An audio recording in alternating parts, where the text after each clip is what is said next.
Okay, hello. It's been a wonderful time to have you continue our lesson on dimensional analysis. For today, the lesson specific objectives is on looking at the importance or the application of the dimensional analysis. Earlier, we did take the same topic, but we looked at checking the correctness or the validity of dimensional equation using dimensional analysis. For today, we'll look at the second importance, and that is forming equation or deriving relation between physical quantities using dimensional analysis. So with that topic in mind, we will embark on a step-by-step procedure of how an equation can be formed or a relationship can be derived from physical quantities using dimensional analysis. And the first step is identification of subject and dependent quantity.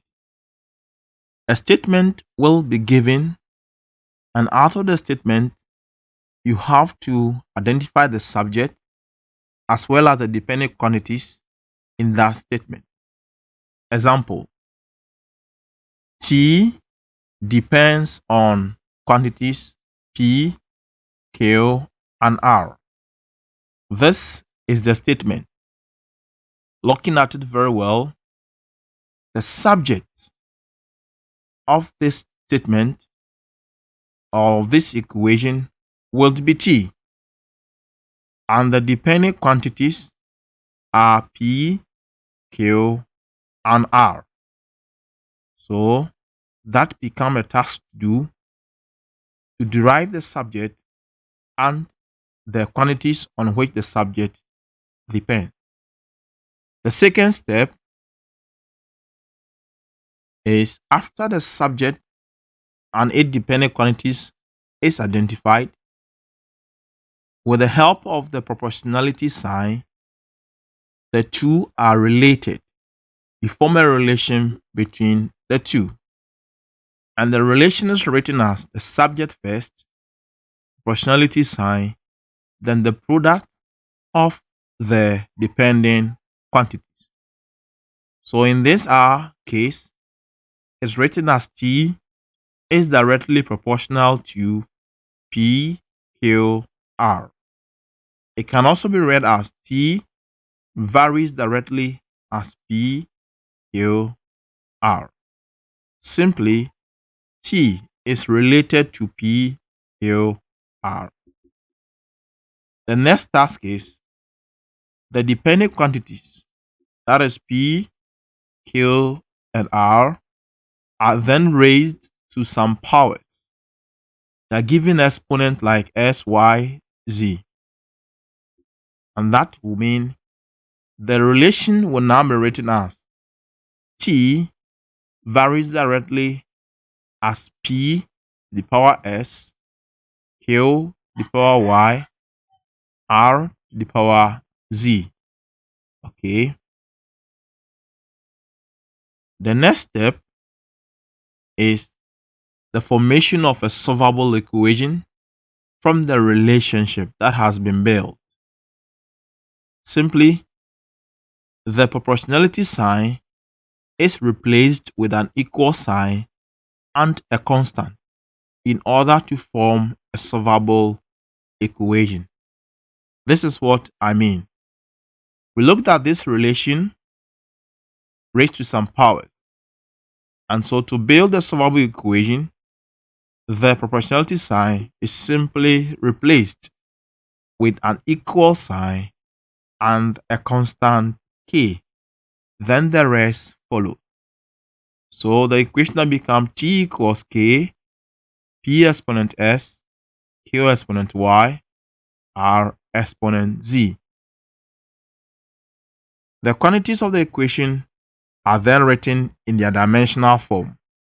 Remember from our first lesson, we said dimensional equations are enclosed in square brackets in order for it to be called dimension.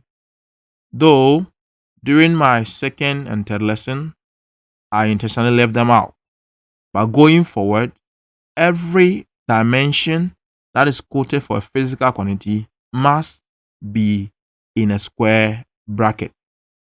And so this is how the new relation is written.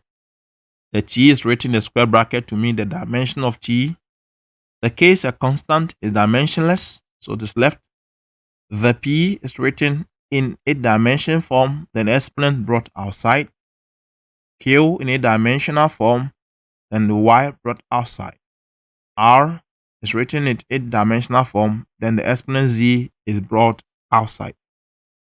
The fourth step is you solve for the exponent that was given to the dependent quantities. So that values of s, y, and z are now solved. And that is achieved by simply comparing common terms on both sides of the equation. When we start, I believe you are going to understand this fully. So friends, thank you very much for following, and thumbs up for being attentive. Now, because this is very important and the steps should not be jumped, I'm going to recap the steps which has been given. The first is the statement of the equation, which we gave as t depends on quantities p, q, and r. Out of the statement, identify the subject of the equation, which was t. You also identify the dependent quantities, which from the statement become p, q, and r. From this, you build a relation by using the proportionality sign to relate them. And that is the equation that will be written, or the relation to be written. Out of the relation, you raise the dependent quantities to some powers. And that is how it was written. The next is you form a solvable equation from the relation that has the powers raised for the dependent quantities. This is how it's written. The next was you write the equation in their dimensional form by enclosing all the physical quantities which have dimension in a square bracket, while their exponents are outside the bracket. And lastly, you solve for the values of s, y, and z. Simply, the exponents you gave could be a, b, c, anything you're comfortable with. You solve for them, then substitute back to the equation to get the actual equation. So this is going to be our task for today. Okay, so I have switched over to the presentation board in order to put into practice the task and the steps we have looked at. The first question is, the kinetic energy E of a body in motion depends on the mass m of the body and the speed v with which the body is traveling. From dimensional analysis, show that the energy E equal to half mv squared, where the constant k is equal to half. Great, friends. With this, we have to look at the statement, identify the subject and the dependent quantities.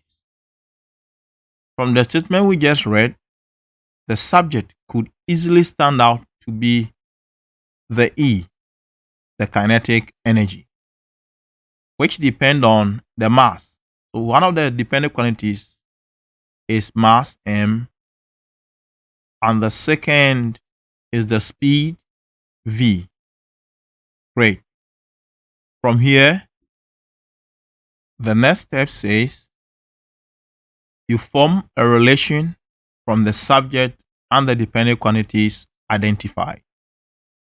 That will mean we could simply write this as E is related to the product of M and V, the speed. The next step is you raise the dependent quantities to some power. This is written as E maintained related to the M, the power S, the V, the power Y.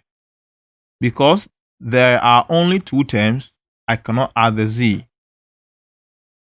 The next procedure is you form solvable equation from the relation built. That is simply done by replacing the proportionality sign with an equal sign and the constant K. And the rest follows as M exponent S, B exponent Y. The next step says you write this equation in a dimensional form by simply enclosing them in square brackets. So that will be square bracket E, saying the dimension of E is equal to K is a constant and cannot have a dimension. Then the M in a square bracket with the exponent outside. The speed V in a square bracket, then the exponent is also written outside. From this, the next task is you solve for the values of S and Y. And that is how I'm going to solve now. So this is the solution. You have to identify the dimensional equation for each of the terms there. The first is the E. In the statement given, E means kinetic energy. So that is simply energy. And I trust you've not forgotten the dimensional equation for energy. Let's make reference. And that is M L exponent 2 T exponent minus 2 in a square bracket. So you quote exactly that. Great.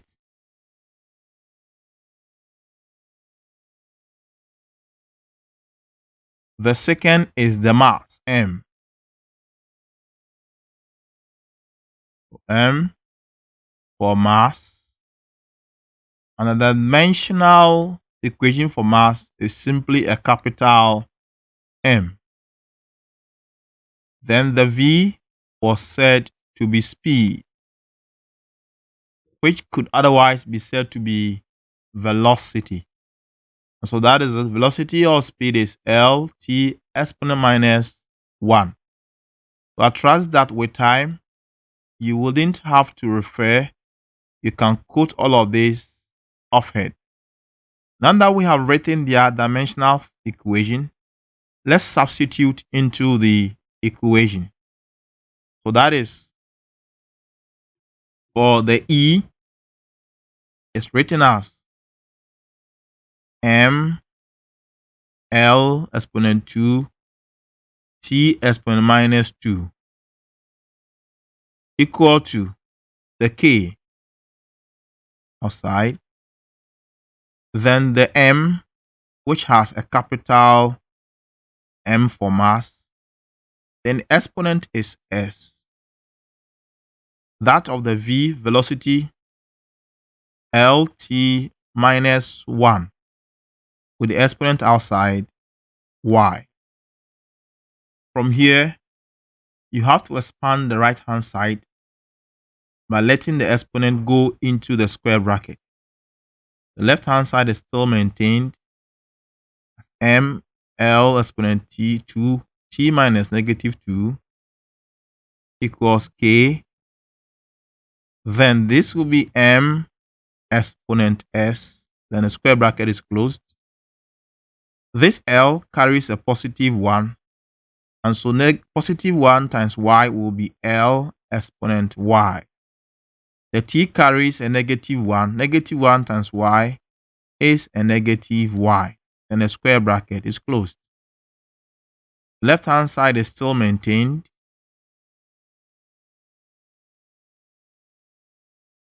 Great. Then those in the bracket are expanded, looking out for terms that could add when the exponent is multiplying, or looking out for the exponent to add when the base are multiplying. But you look at m has got no other, and so it still remain as m exponent s, l exponent y, t exponent minus y. It is from here that we compare common terms. And that is simply achieved by, let's pick the first one, m. Look at the left hand side. M has an exponent of positive 1 equals, on the right hand side, m has got the exponent of s. For the rules of indices, once the base are the same, the exponent are also said to be equal.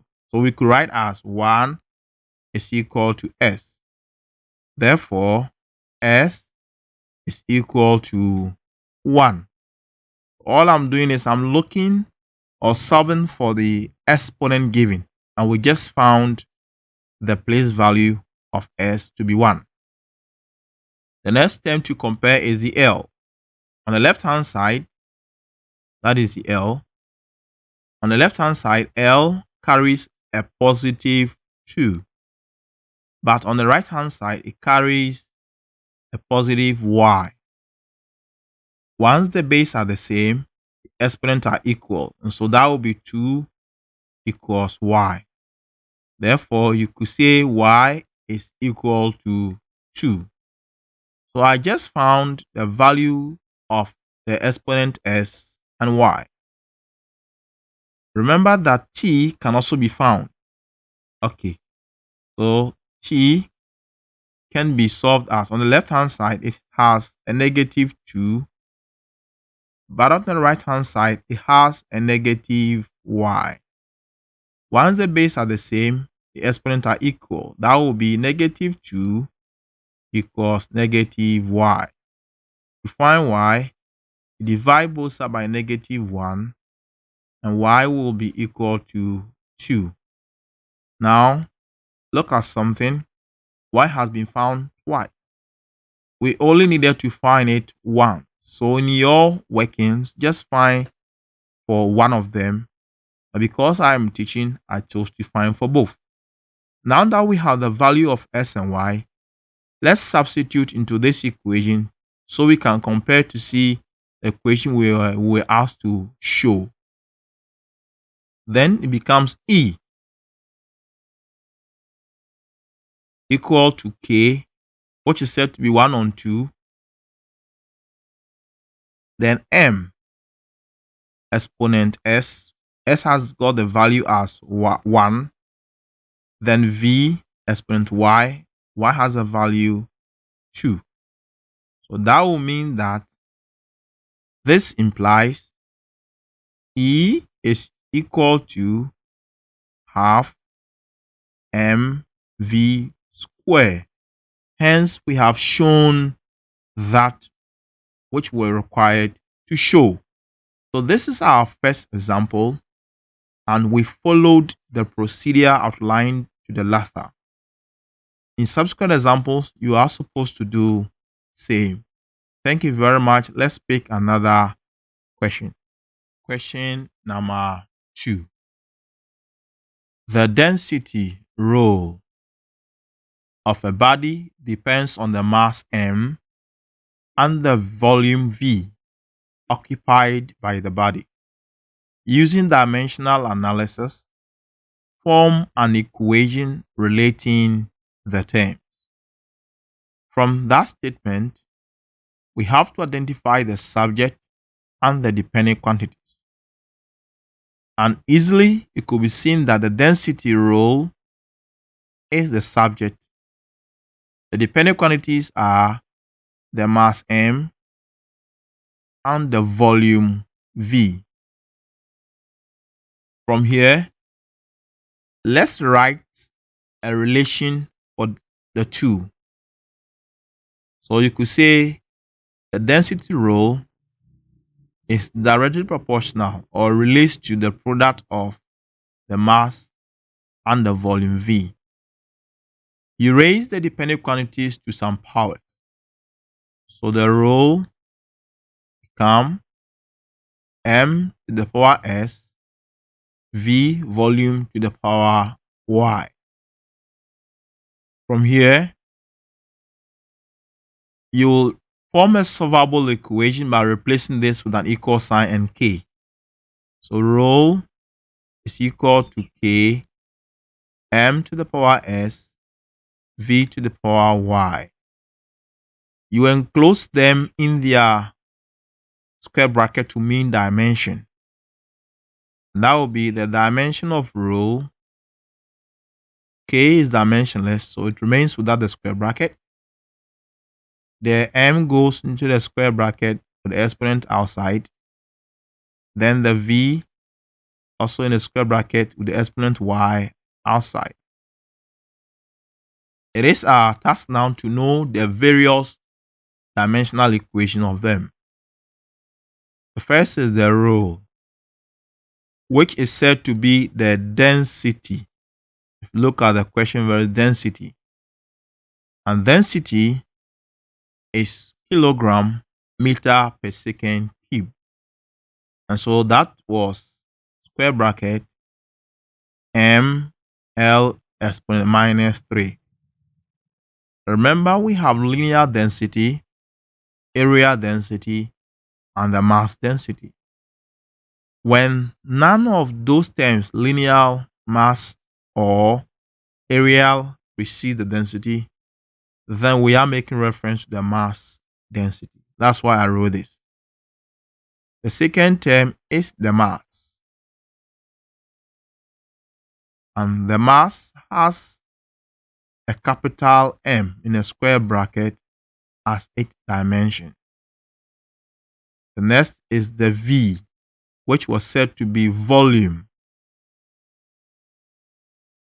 The dimensional equation for volume is L exponent positive 3.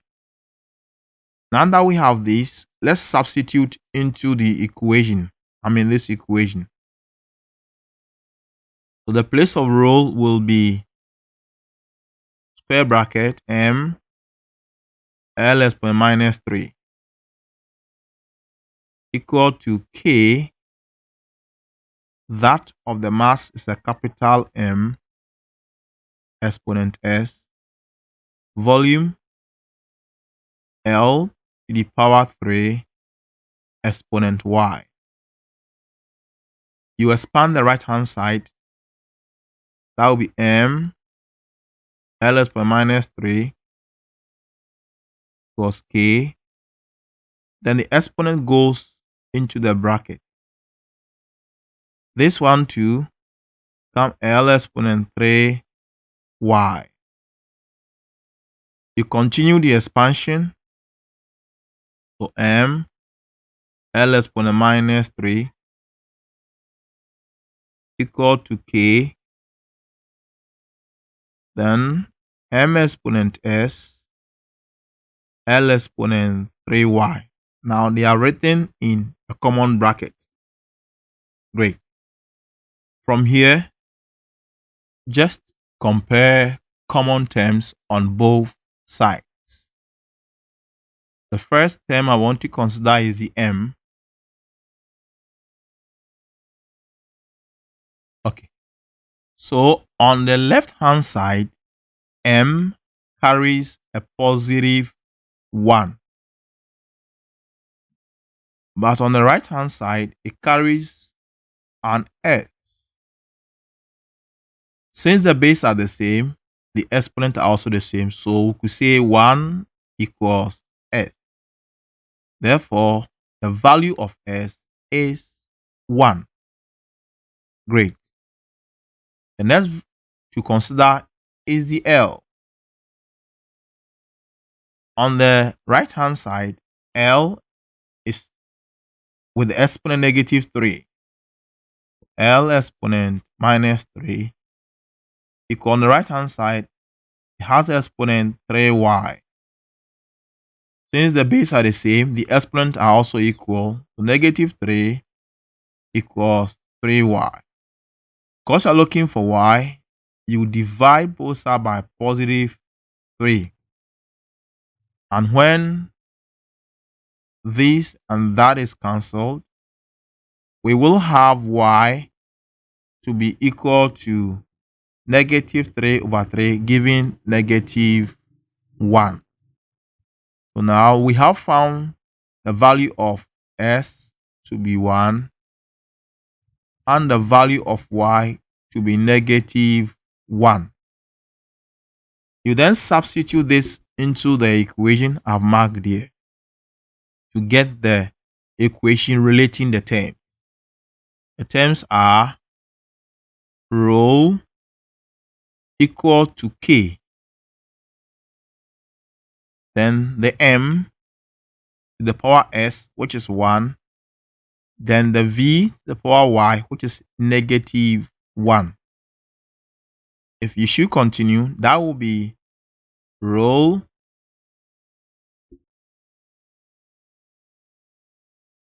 equals k m v exponent negative 1.